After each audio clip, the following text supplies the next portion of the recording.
Hey, Colesburg family. We're not meeting in person, obviously, tonight, but I was scheduled for the invitation. So I thought I'd still share a few words with you, and hopefully you can be encouraged in some way by them. I'd like you to think for a moment this evening about fearlessness and observation. A medical professor giving first-year medical students their first lecture on autopsies began with a few basics.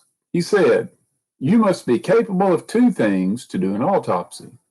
The first thing is you must have no sense of fear." Upon saying this, he stuck his finger into a corpse's nose, and then he licked his finger. He asked all the students to do the same thing with the corpses in front of them. Well, after a period of silence and a lot of looking around, one by one, they all did.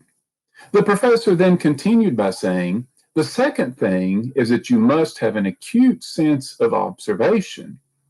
You see, I stuck my middle finger into the corpse's nose, but I licked my index finger." Likewise, we need to remember the same basics to be pleasing to God. First, we need to have no sense of fear.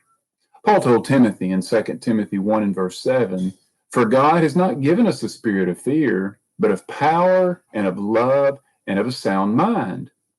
Now, trials and tribulations will face us all, as we're currently going through now, which is why you're watching this instead of seeing me and everyone else in person tonight.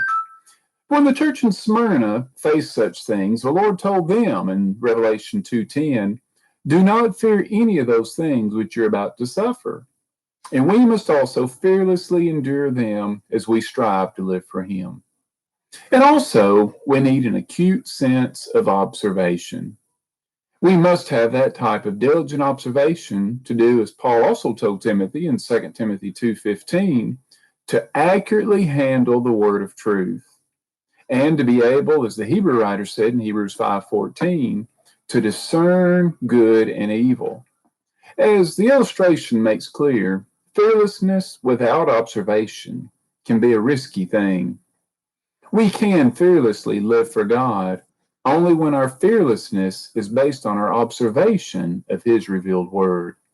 Would you like to live a life without fear? Then spend more time observing God's word. And again, hopefully we can soon be observing God's word together, assembling together again as a family at Colesburg. But until then, may these few words give you something to think about this evening as we continue our time apart. And I look forward to seeing you all again, Lord willing, this Sunday.